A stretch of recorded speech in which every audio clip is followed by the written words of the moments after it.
কে হাসছে এখানে? সামনে এসো। কাপুরুষের মতো আড়ালে থেকো না, সামনে এসো।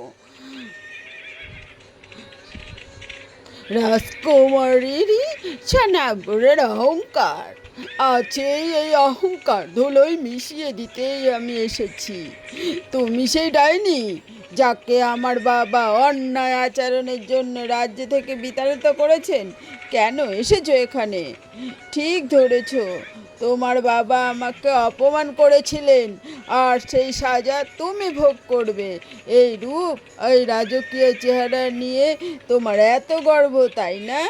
আজ থেকে রূপই হবে তোমার অভিশাপ। তোমার কালো জাদু দিয়ে আমায় ভয় দেখানোর চেষ্টা করো না। আমি মৃত্যুর ভয় পাই না, কিছুতেই না। মৃত্যু? না রাজকুমার, মৃত্যু তো অনেক সহজ। আমি তোমাকে এক যন্ত্রণাদায়ক জীবন দেব। মানুষ তোমাকে দেখে ঘৃণা করবে, ভয় পাবে দেখে তোমাকে। মানুষের দেহ হোক বিহীন, পশুর রূপেই হও অধীন। রাজকীয় তেজ খুঁজে যাক তোর, হয়ে যা মনের এক তুচ্ছ বানর।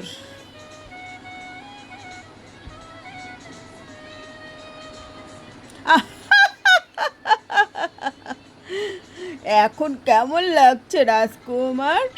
এখন যাও, নিজের রাজ্যে গিয়ে মুখ দেখাও। তবে শোনো, এই অভিশাপ মুক্তির একটাই কঠিন উপায় আছে। কোন রাজকুমারী তোমাকে কদাকার রূপ দেখে তোমাকে মন থেকে ভালোবাসে এবং স্বামী হিসেবে গ্রহণ করে, তবেই তুমি আবার মানুষ হতে পারবে। কিন্তু মনে রেখো, এক বানরকে কোন রাজকুমার বিয়ে করবে?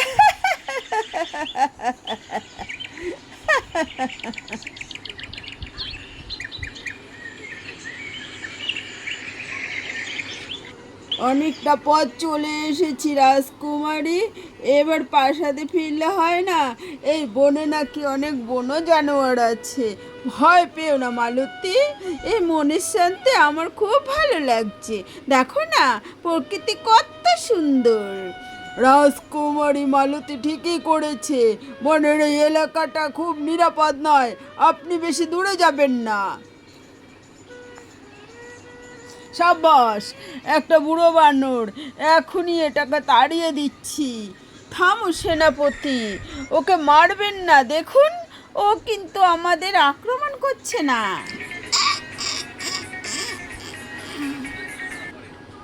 ও মা, এ তো জ্যান্ত মানুষ নয়, যেন মানুষের মতোই আচরণ করছে। বানর আবার ফুল দেয় নাকি? অদ্ভুত ব্যাপার। এই চোখগুলো দেখুন সেনাপতি, সাধারণ প্রাণীর চোখে এমন করুণা আর আভিজাত্য থাকে না। আমার মনে হচ্ছে ও কিছু বলতে চাইছে।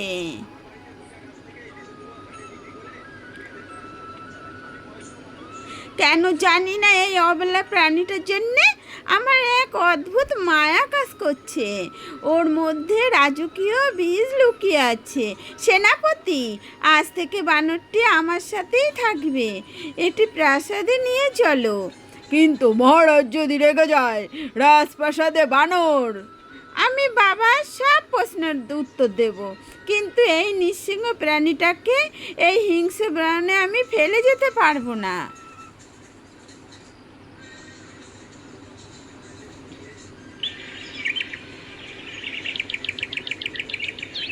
পূর্ণিমা, মা বা, দেখো, সিংহলার অবন্তী রাজপুত্রর তোমার পরিবর্তে। আমি চাই তুমি এদের মধ্যে একজনকে জীবনসঙ্গী হিসেবে বেছে নাও। তোমার বিয়ের বয়স হয়েছে।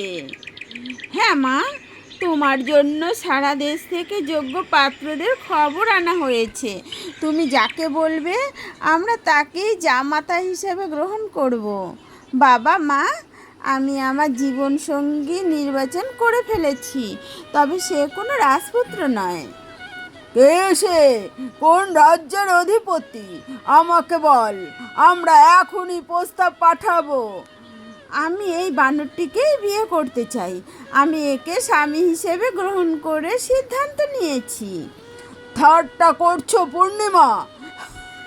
রূপনগর রাজ্যের রাজকুমারী এক পশুকে বিয়ে করবে? লোকে শুনলে হাসবে। আমার মান সম্মান তুমি জলে ধুলায় মিশিয়ে দিও না। তোর কি মাথা খারাপ হয়ে গেছে মা? একজন তোর সঙ্গে মানুষের বিয়ে, এক লোকে তোকে পাগল বলবে। আমি ঠাট্টা করছি না বাবা, এই প্রাণীটির চোখে আমি সততার মায়া দেখেছি, তা কোনো রাজপুত্রের চোখে দেখিনি। আমি জানি ও কোনো সাধারণ পশু না। আমার মন বলছে ওর ভাগ্য আমার সাথেই জুড়ে আছে। অসম্ভব! আমি বেঁচে থাকতে এই কলঙ্ক রাজবংশে লাগাতে দেব না।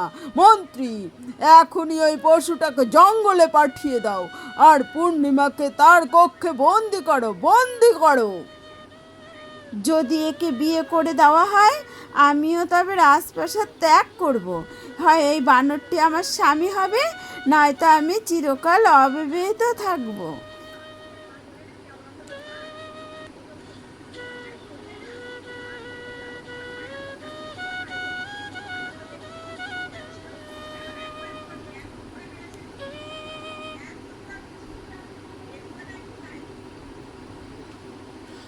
মহারাজ, এখনো সময় আছে, এই বিয়ে বন্ধ করুন। প্রজারা হাসাহাসি করছে, তারা বলছে আমাদের রাজকুমারী পাগল হয়ে গেছে, এক পশুর সাথে মানুষের মেয়ে। ছি, ইতিহাসে এমন লজ্জার কখনো ঘটেনি। আহ, আমি কি করব মন্ত্রী? ও অন্য জল ত্যাগ করেছে, ও জেদুর কাছে আমি আজ পরাজিত।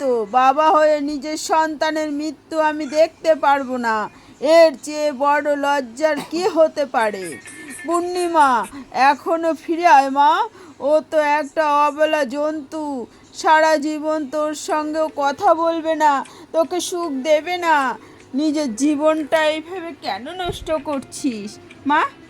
তোমরা কি কোনো রূপ দেখেছো? কিন্তু আমি ওর আত্মাটা দেখতে পাচ্ছি। আজ থেকে ও সবই আমার। সমাজ হাসুক বা কাঁদুক, আমার তাতে কিছুই যায় আসে না মা। বাহ, পশুরাজ তো বেশ নিয়ম কানুন জানে দেখছি। মহারাজ, আপনার পর থেকে আমাদের রাজ্যের মান সম্মান ধুলোয় মিশে গেল। পাশের রাজ্যেরা আমার মেয়েকে নিয়ে তামাশা করবে।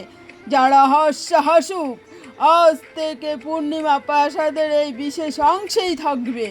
আমি চাই না এই বিদ্রূপের ছায়া ওর ওপরে পড়ুক, আমি চাই না। তুমি ওখানে ওভাবে কেন বসে আছো? ভয় পেও না। আমি জানি সবাই তোমাকে ঘৃণা করে, কিন্তু আমি তোমাকে ঘৃণা করি না। আজ থেকে এই কক্ষ তোমার রূপ।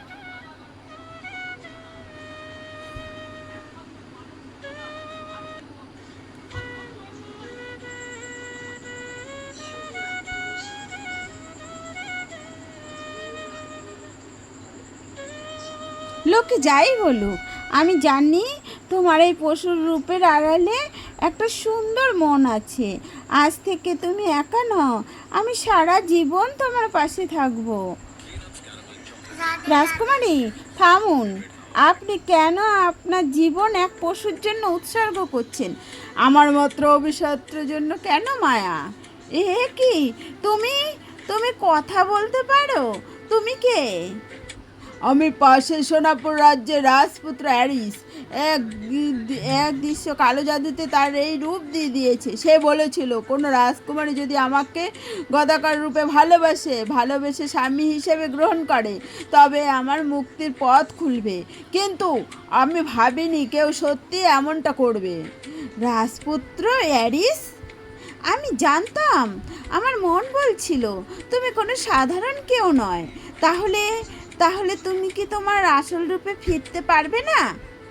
না রাজকুমারী, বিয়ে কেবল প্রথম ধাপ। আজ আমি পূর্ণিমা রাতে এক কঠিন পরীক্ষা উত্তীর্ণ হতে হবে, তবেই আমি স্থায়ীভাবে মানুষ হতে পারবো। যদি ব্যর্থ হই, তবে চিরকাল এই বানর হয়েই থাকতে হবে। আমি ভয় পাই না রাজপুত্র, আমরা একসাথে পরীক্ষা দেব। আমি তোমাকে তোমার হারানো রূপ আর সম্মান দুটোই ফিরিয়ে দেব।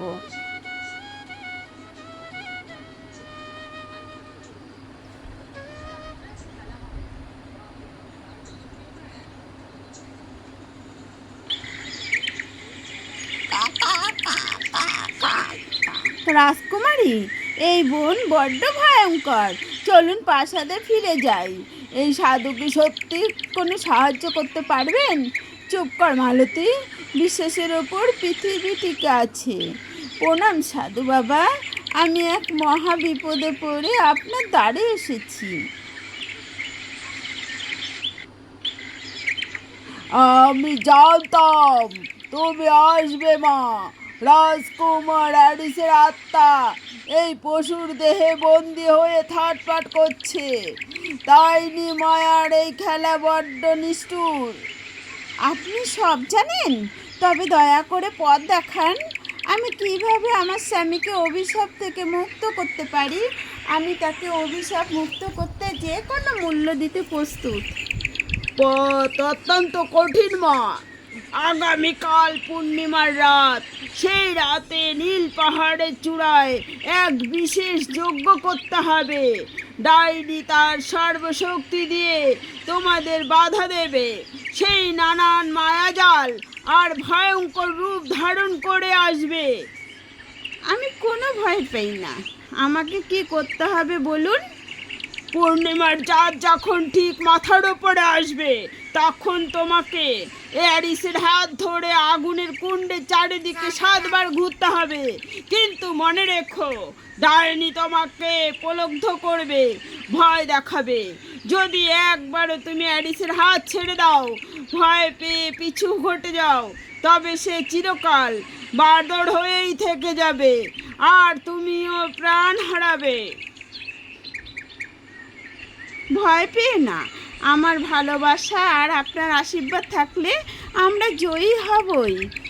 এই কবচটি সাথে রাখো। এটি তোমাকে ডাইনির প্রাথমিক মায়াজাল থেকে রক্ষা করবে। যাও মা, তৈরি হও। তা কালকে রাত তোমার জীবনের ভাগ্য নির্ধারণ করবে।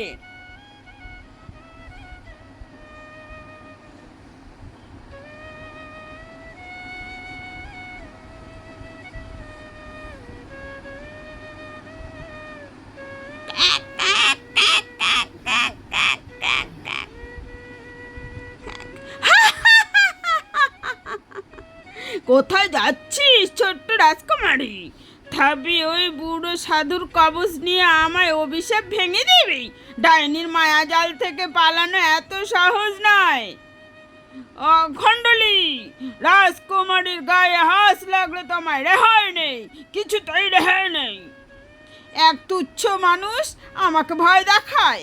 এই নে তোর পাওনা। সেনাপতি, সাবধান সেনাপতি। পূর্ণিমা, তোর এই রূপ, এই জয়বন তুই এক বানরের জন্য নষ্ট করছিস।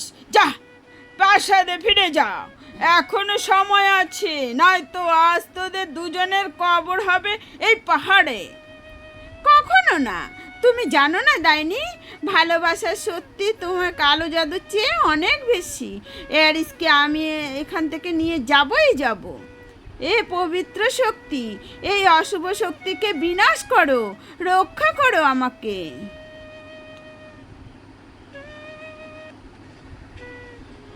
জলদি চলো এরিস, আমাদের পাহাড়ের চূড়ায় পৌঁছতে হবে। চারদিক মাথার উপরে ওঠার আগেই আমাদের যজ্ঞ শুরু করতে হবে।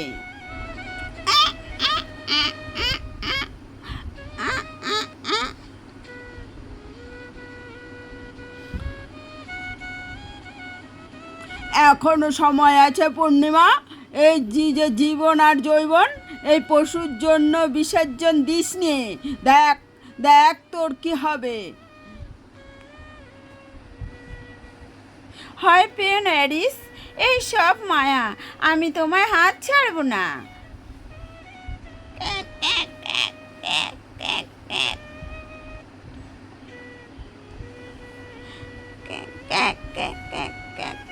না, এ ডাইনি চলো না। আমি যদি এখন যজ্ঞ ছেড়ে দিই, তবে কারোরই মুক্তি হবে না। আমাকে যে ধৈর্য ধরতেই হবে। দেখ মণিমাল, এই তো সেই রাজকুমার এয়ারিস। আমি ওকে মুক্তি করে দিলাম, তুই ওর হাত ধর আর এই কদাকর বানরটাকে আমায় দিয়ে দে, তবেই তুই তোর হারিয়ে যাওয়ার সুখ পাবি। এই সুন্দর ছদ্মবেশ আমার স্বামী নয়, আমার স্বামী বানরটি, যার মনে আমি পবিত্র ভালোবাসা দেখেছি। আমি কোনো সুন্দরের লোভে আমাকে ত্যাগ করব না, বুঝলি?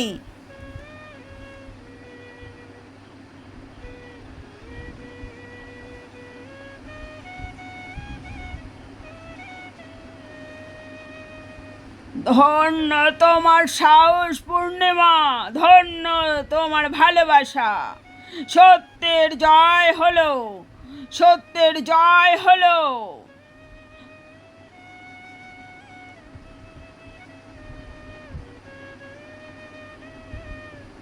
না, এটা হতে পারে না। আমার 100 বছরের সাধনা এক সামান্য ভালোবাসার কাছে হেরে গেল। আমার জাদু, আমার শক্তি, আমার সব শেষ হয়ে যাচ্ছে। এরিস, এরিস দেখো, ডাইনির অশুভ ছায়া মিটে গেছে। এবার তুমি, আমি আমি আবার মানুষ, আমি কথা বলতে পারছি পূর্ণিমা।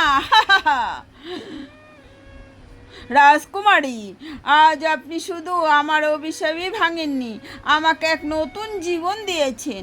এই রূপের জন্য অহংকারী ছিলাম, সেই রূপ হারিয়ে চিনেছি সত্যিকারের ভালোবাসা কাকে বলে। আপনি এক কদাকার পশুকে ভালোবেসে যে ত্যাগ স্বীকার করেছেন, তার ঋণ আমি শোধ করতে পারবো না। আমি কোনো পশুকে ভালোবাসিনি অ্যারিস, আমি ভালোবেসেছিলাম তোমার সেই সুন্দর মনকে, যা আমি প্রথম দিনেই তোমার চোখের তারায় দেখেছিলাম। ধন্য তোমরা, আজ থেকে তোমাদের এই কাহিনী পৃথিবীর ইতিহাসে অমর হয়ে থাকবে। বাহ্যিক সৌন্দর্য নয়, আত্মার সৌন্দর্যই যে শ্রেষ্ঠ তা প্রমাণ করলে। যাও রাজকুমার, এবার তোমার রাজকুমারী নিয়ে নিজের রাজ্যে ফিরে যাও, যাও।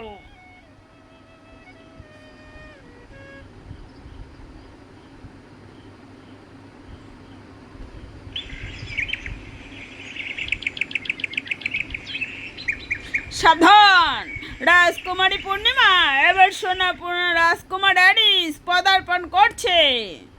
পূর্ণিমা, এ কি দেখছি আমি? তোমার সাথে এই সুদর্শন যুবকটিকে, আর আর সেই বানরটি কোথায়? বাবা, ইনি আপনার সেই জামাতা। ডাইনির অভিশাপে ইনি এতদিনে বানর হয়েছিলেন। আমার ভালোবাসার সাধু বাবার আশীর্বাদে আজ তিনি মুক্তি পেয়েছেন। ইনি সোনাপুরের রাজকুমার এরিস। মহারাজ, আমাকে ক্ষমা করবেন। পশুর রূপে আমি আপনাদের অনেক কষ্ট দিয়েছি, কিন্তু আজ আপনাদের মেয়ে সাহসিকতার কারণে আমি আমার হারানো রূপ আর পরিচয় ফিরে পেয়েছি। আমি জানতাম আমার মা ভুল করতে পারে না। আজ যে আমি কত খুশি তা বলে বোঝাতে পারবো না। আজ থেকে সমস্ত বিদ্রূপ আর লজ্জার অবসান হলো। রাজকুমার, আমি লজ্জিত। আমি কেবল রূপ দেখে বিচার করেছিলাম। আজ পূর্ণিমা আমাকে শিখিয়ে দিল যে মানুষের আসল পরিচয় তার গুণ আর আত্মা। আমি সর্বানন্দে তোমাদের এই বিলম্বকে স্বীকার করছি।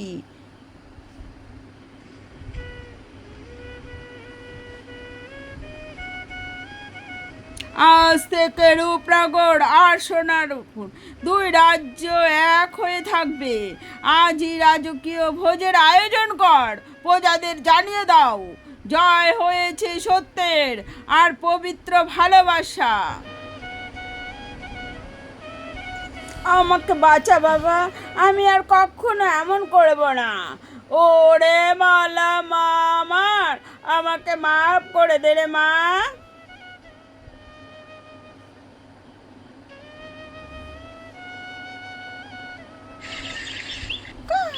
অনেক দিন আগের কথা। রূপনগর মানে এক গ্রামে রাজু আর ছোট বোন মালা থাকতো তাদের বাবা মায়ের সাথে। কিন্তু হঠাৎই একদিন মহামারীতে তাদের বাবা মা দুজনেই মারা যায়। যাবার আগে তাদের সমস্ত সম্পত্তি ছেলে মেয়েকে তাদের চাচা বণিক আর চাচি বিমলার হাতে তুলে দিয়ে যায়। কিন্তু বাবা মা মারা যেতেই রাজু আর মালার জীবনে নেমে আসে খুব অন্ধকার। ভাইপো নিক, আমার ছেলে মেয়ে দুটো বড্ড ছোট, আমাদের অবর্তমানে ওদের দেখাই কেউ নেই। আমাদের সব জমানো টাকা পয়সা জমি জমা সব তোমাকে ফিরিয়ে দিলাম। তুমি শুধু এই 3 বাচ্চাকে দেখে রেখো, ওদের ওদের কখনো কষ্ট দিও না। তুমি কোনো চিন্তা কইরো না বৌদি, রাজু আর মালা তো আমাদেরই সন্তান, ওদের আমরা বুকে আলগে রাখবো। একবার শুধু মরে তো দেখো, তারপর তোমার এই নবাব জাদা জাদিকে দিয়ে আমি আমার বাড়ির বাসন না মাজাই তো আমার নামও বিমলনা। বাবা মা মারা যাওয়ার কয়েকদিন পর থেকে শুরু হয় বিমলা আর বণিকের আসল রূপ। তারা রাজু আর মালাকে বাড়ি থেকে বের করে দেয়।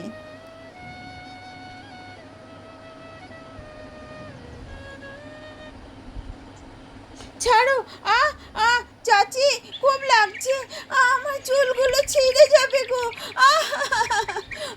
আমাকে মেরে বাঁচাচ্ছে, আমাকে মেরো না চাচি, মেরো না। তোকে মারবো না, তোকে পুজো করবো অলক্ষী। সারাদিন শুধু বসে বসে গেলা না, বের করছি তোর গেলা নবাব জাদি। আমার বাড়ি থেকে এক্ষুনি বেরো বেরো হতচ্ছাড়ি। ও চাচি, তুমি আমার ছোট বোনটাকে এভাবে মারছো কেন? ও তো কোনো দোষ করেনি মানে? আমার মেয়ে শখের আয়নাটা ও ভাঙলো কেন? তোদের মতো অলক্ষে আপদ আমি আর আমার বাড়িতে রাখবো না। বের হ বলছি আমার বাড়ি থেকে।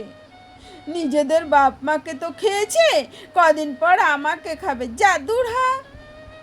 এ বাড়ি তো আমার বাবা মায়ের গো চাচা, তুমি আমাদের কোথায় বের করে দিচ্ছ? আমরা কোথায় যাব? আমাদের তো কেউ নেই আমাদের। তোদের বাড়ি?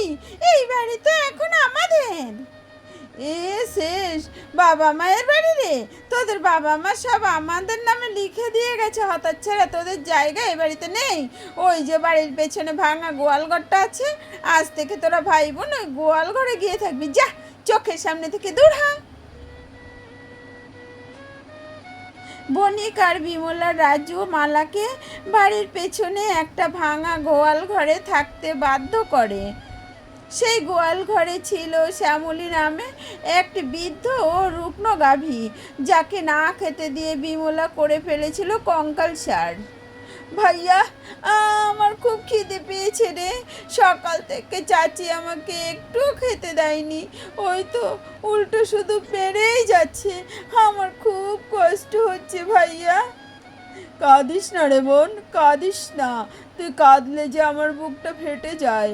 তুই এখানে একটু বস, আমি দেখছি কোথা থেকে কোনো একটু খাবার জোগাড় করতে পারি কিনা, তুই বস একটু।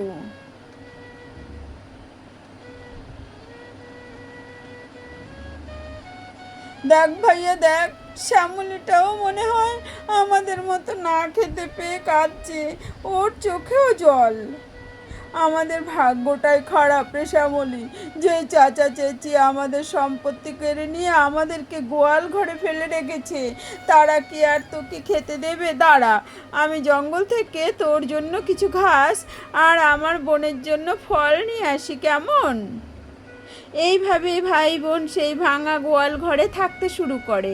রাজু সারাদিন বাইরে মানুষের জমিতে কাজ করত, আর মালা গোয়াল ঘর পরিষ্কার করে বণিকের বাড়ির সব কাজ করে দিত। তবুও তাদের দুবেলা দুটো ভাতও জুটতো না।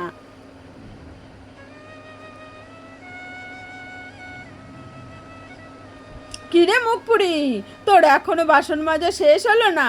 কাজ করার সময় তো হাত পা চলে না, আর খাওয়ার সময় গপ গপ গিলতে পারিস? এই তো চাচি, আর আর দুটো বাসন আছে, প্রায় হয়েই গেছে কাজ। একটু তাড়াতাড়ি হাত চালাও অলক্ষী, একটু পরে আমার ঘরের কাপড়গুলো তো ধুতে হবে তোকে, আমার কত সুন্দর দামি দামি কাপড়, একটুও যেন ময়লা না থাকে। আর শোন, আজ রাতে আমাদের বাড়িতে জমিদার বাড়ির লোক আসবে খাজনা নিতে, অনেক ভালো ভালো রান্না হয়েছে, তুই কাজ শেষ করে ওই এঁঠো কাটা বাসি ভাতগুলো নিয়ে যাস, আর তোর ওই ভাইটাকে বলিস ওই মোরা গরুটাকে ভালো মতো গরুটাকে খাওয়াতে বলতে, না হলে মেরে ফেলতে। ওরা হাম্বা হাম্বা ডাকতে আমার মেয়ে ঘুমাতে পারে না। সৃষ্টিকর্তা, আমাদের এই কষ্টের কি কোনো শেষ নেই? আমরা আমরা এই নরক থেকে কবে মুক্তি পাবো? বাহ, আমরা এই নরক থেকে কবে মুক্তি পাবো? আহ! গভীর রাত, বাইরে প্রচণ্ড ঝড় বৃষ্টি হচ্ছে। ভাঙা গোয়াল ঘরে চাল দিয়ে টপ টপ করে জল পড়ছে। রাজু আর মালা শীতে কাঁপতে কাঁপতে শ্যামলী গাভীর পাশেই বসে আছে। বড্ড শীত করছে, তাই না রে বোন? আর একটু সহ্য কর, বৃষ্টিতে থামলেই আমি আগুন জ্বালিয়ে দেবো, কেমন? ভাইয়া, আমার না খুব ভয় করছে, যদি গোয়াল ঘরটা আমাদের গায়ের ওপর ভেঙে পড়ে। আহা হা, ও কই, ঘরে কেউ আছে গো? আমাকে একটু আশ্রয় দাও, শীতে আমার শরীরটা জমে যাচ্ছে। আহা, বাঁচাও। এত রাতে যৌতুকের মধ্যে কে ডাকছে? দাঁড়া তো বোন, আমি তো দেখে আসি।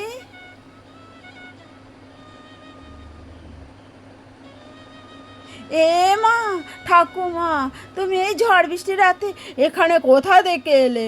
ইস, তোমাকে দেখে মনে হচ্ছে খুবই অসুস্থ। এসো এসো এসো, ভেতরে এসো, ভেতরে এসো।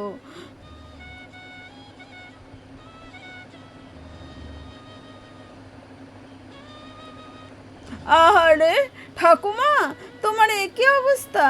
ভাইয়া, ওনাকে তাড়াতাড়ি বসতে দে, আমি ওনার গা মুছে দিচ্ছি। ভাইয়া, তোরা কে রে বাবা? এ ভাঙা গোয়াল ঘরে তোরা থাকিস? আমাকে একটু খেতে দিবি? 3 দিন ধরে আমার পেটে কোনো দানা পানি পড়েনি, খিদের জ্বালায় আমার পেটটা জ্বলে যাচ্ছে। ঘরে তো চাচির দেওয়া বাসি তরকারি আর পান্তা ভাত ছাড়া কিছুই নেই ভাইয়া। বুড়িমাতে না খেয়ে থেকে পেয়ে মরে যাবে। আমি তাই খেতে পারবো, যা আছে আমাকে তাই দে না তোরা, খুব খিদে পেয়েছে। রাজু আর মালা নিজেদের মুখের একমাত্র খাবারটুকু সে অচেনা বুড়িকে দিয়ে দেয়। বুড়ি সেই ভাসি তরকারি আর পান্তা ভাতটুকু পরম তৃপ্তি করে খায়। আহা, আজ তোদের জন্য আমার প্রাণটা বাঁচলো রে বাবা, কিন্তু তোদের তো কিছুই খাওয়া হলো না। তোরা এত ছোট বয়সে এই গোয়াল ঘরে কেন? তোদের বাবা মা কোথায়? রাজু আর মালা কাঁদতে কাঁদতে তাদের জীবনের সব দুঃখের কথা বুড়িকে খুলে বলল। সব শুনে বুড়ির চোখে জল চলে আসে। মালা, তোদের মতো ভালো মনের মানুষ এই পৃথিবীতে খুব কম হয় রে মা। তোরা নিজেদের কষ্ট ভুলে অন্যের কষ্টের কথা ভেবেছিস। আমি তোদের এই উদারতা দেখে খুব খুশি হয়েছি। এ কি ঠাকুমা, তোমার গায়ে এসব ঘাগুলো গেল কোথায়? তোমার ঘা থেকে তো আরও উজ্জিতে বেড়েছে। আমি কোনো সাধারণ বুড়ি নই রে মা, আমি এক জাদু পড়িনি। তোদের বাবা মার আত্মায় আমায় তোদের কাছে পাঠিয়েছে সাহায্য করতে, তাই সাহায্য করার আগে আমি তোদের পরীক্ষা নিচ্ছিলাম। মা বাবা কোথায় বুড়িমা? তুমি আমাদেরকে বাবা মায়ের কাছে নিয়ে চলো না। তোদের বাবা মা সব সময় তোদের আশেপাশে থাকে, তোদের কষ্ট দেখে তাদের আত্মা মুক্তি পায়নি। দুঃখ ঘুচে যাক, কষ্ট দূরে যাক, শ্যামলী দুধ আজ থেকে স্বর্ণ মুদ্রা হয়ে যাক। দুঃখ ঘুচে যাক ও কষ্ট দূরে যাক, শ্যামলী দুধ আজ থেকে স্বর্ণ মুদ্রা হয়ে যাক। আজ থেকে এই শ্যামলী আর কোনো সাধারণ গাভী নেই। ও প্রতিদিন সকালে তোদের স্বর্ণ মুদ্রা দেবে, তোদের আর কারো কাছে হাত পাততে হবে না। আজ তোদের বাপ মায়ের আত্মাও মুক্তি পাবে। ভালো থাকিস তোরা। বুড়িমা, বুড়িমা, ও কোথায় গেলে তুমি? পরের দিন সকালে রাজু আর মালা ঘুম থেকে উঠে এক অদ্ভুত কাণ্ড দেখতে পায়। শ্যামলী গাভীর সামনে রাখা একটা ভাঙা বালতিতে চকচকে সোনার মুদ্র রাখা। ভাইয়া, ও ভাইয়া, তাড়াতাড়ি ওঠ, দেখ বুড়িমা যে বলেছিল তো সব সত্যি, শ্যামলী আমাদের সোনা দিয়েছে রে ভাইয়া। এ কি, এ তো দেখি সত্যি সত্যি সোনার মুদ্রা। শ্যামলী, তুই আমাদের জীবন বাঁচিয়ে দিলি রে। রাজু সেই সোনার মুদ্রগুলো লুকিয়ে শহরের বাজারে যায়।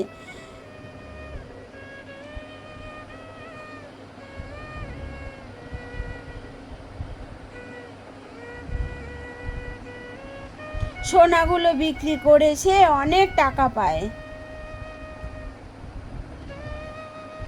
সে টাকা দিয়ে রাজু বাজার থেকে ভালো খাবার আর মালার জন্য নতুন জামা আর শ্যামলীর জন্য ভালো গোখাদ্য কিনে আনে।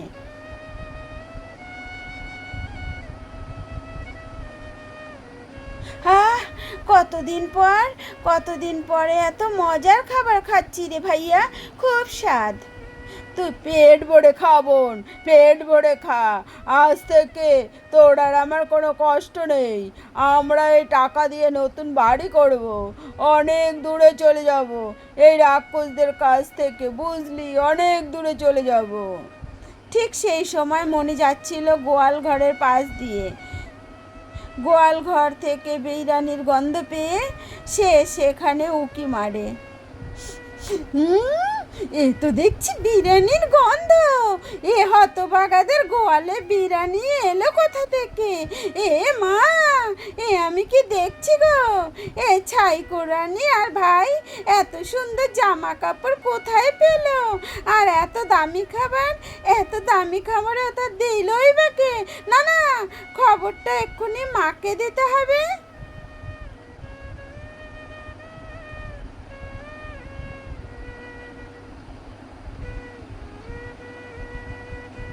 মা, ও মা, মা সর্বনাশ হয়ে গেছে। তুমি এখানে বসে পান চিবাচ্ছ, ওইদিকে অলক্ষী ভাই বোন গোয়াল ঘরে বসে নতুন জামা কাপড় পরে রাজার হালে বিরিয়ানি আর জুস খাচ্ছে। কি আজে বাজে বকছিস তুই? ওই ভিখারি দুটো বিরিয়ানি পাবে কোথায়? আরে মা, আমি নিজের চোখে দেখে এলাম।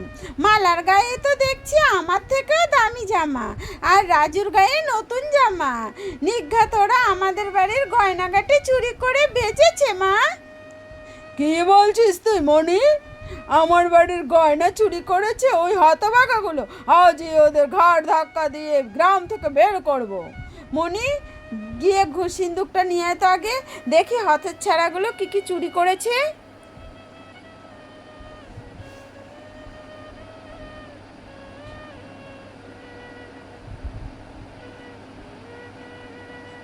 সবই তো ঠিকঠাকই আছে। হ্যাঁ রে, সবই তো আছে, তাহলে ওরা এত কিছু পেল কোথায়? তুই ঠিক দেখেছিস তো মণি? মা, আমি নিজের চোখে দেখেছি, বিশেষ না হয় চলেই না। চলো তো গিয়ে দেখা আসি। এখন না, রাত্রে যাব, গিয়ে দেখব আসল রহস্যটা কি। এরপরে ওদের রাত্রেই গ্রাম ছাড়া করব। এমনিতে গ্রামের মানুষ কানাঘোচা করছে, এখন কিছু করলে দেখবে। রাত গভীর হলে বণিক আর বিমলা চুপি চুপি গোয়াল ঘরে জানলার কাছে এসে উকি মারে।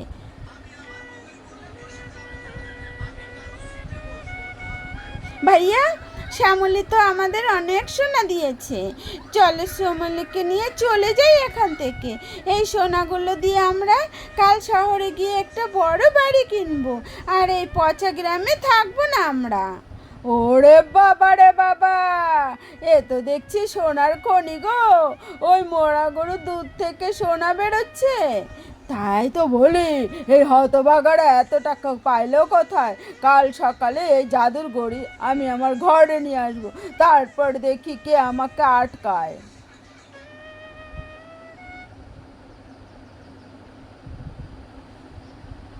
সকাল হতেই বিমল আর বণিক লাঠি হাতে গোয়াল ঘরে এসে হাজির হয়।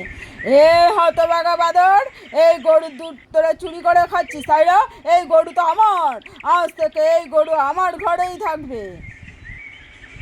তুমি কি বলছো চাচা? এই গরু তো তুমি তো মরে যাওয়ার জন্য গরুর ঘরে ফেলে রেখেছি, আমরা ওকে খাইয়ে দিয়ে বাঁচিয়ে তুলেছি। এই গরু আমরা তোমাদের দেব না, কিছুতেই দেব না।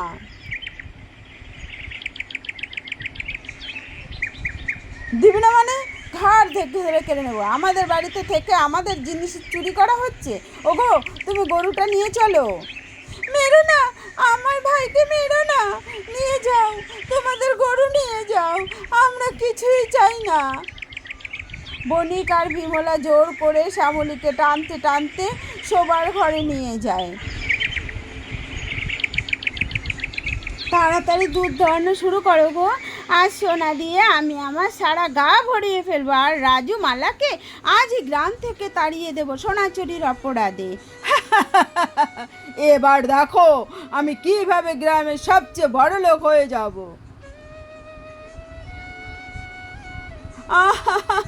আরে বাবা রে, পড়ে গেল রে।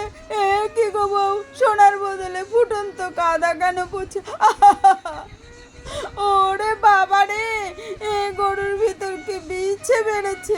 ওরে বাঁচাও, আমাকে কামড়ায় দিল, মরে গেলাম। কি হয়েছে মা? ওরে বাবা রে, এ তো দেখছি আমাদের ঘরটা গোয়াল ঘর হয়ে গেছে। ইস, কি গন্ধ। ওরে মনি, আমার সারা গায়ে ঘামাচি আর চুলকানি শুরু হয়ে গেছে রে। ওই রাক্ষসী গরু আমাদের শেষ করে দিল। আহা! শ্যামলী দৌড়ে আবার রাজু আর মালার কাছে ফিরে আসে। এদিকে খবর পেয়ে গ্রামের জমিদার বণিকের বাড়ি এসে উপস্থিত হয়। বণিক, এসব আমি কি শুনছি? তুমি নাকি তোমার ভাইপো গরু চুরি করে নিজের ঘরে ঢুকিয়েছো? হুজুর, আমাকে বাঁচান হুজুর, চুলকানির চোটে আমার প্রাণটা বেরিয়ে যাচ্ছে হুজুর। ওই অপয়া রাজু আর মালা জাদু করে আমাদের এই অবস্থা করেছে হুজুর, ওদের শাস্তি দিন। ওরা কোনো জাদু করেনি জমিদার মশাই, জাদু তো করেছি আমি। কে আপনি? আর বণিকের এই অবস্থার কারণ কি? আমি এক জাদু করিনি। এই বণিক আর তার স্ত্রী বিমলা মিলে এই এতিম ভাই বোনের সব সম্পত্তি দখল করে তাদের গোয়াল ঘরে কুকুরের মতো ফেলে রেখেছিল।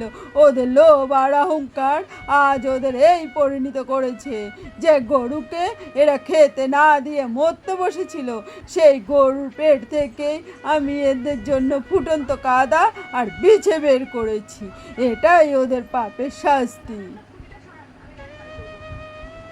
বণিক, তুমি এত বড় প্রতারক, নিজের ভাইয়ের আমানত আত্মসাৎ করেছো। লাঠিয়াল, এই বণিক আর বিমলাকে এক্ষুনি ধরে চাবুক মারো, আর ওদের সমস্ত সম্পত্তি রাজু আর মালার নামে লিখে দেওয়ার ব্যবস্থা করো। জি জমিদার মশাই। আমাকে ক্ষমা করে দে বাবা রাজু, আমি লোভে পড়ে অন্ধ হয়ে গিয়েছিলাম। আমাকে বাঁচা বাবা, আমি আর কখনো এমন করব না।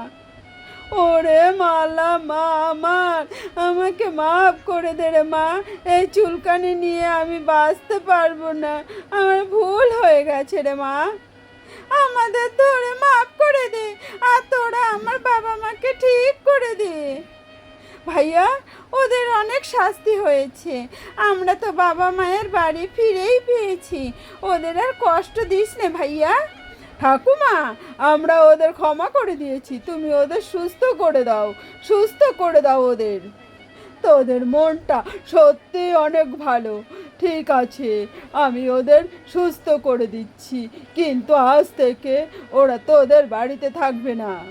না বুড়িমা, আমাদের তো বাবা মা নেই, ওরা থারুক কাকু আমাদের সাথে। তুই অনেক ভালো রে মালা। এরপর বণিক বিমলা আর তাদের ভুল বুঝতে পারে, সবাই একসাথে সুখে থাকতে শুরু করে।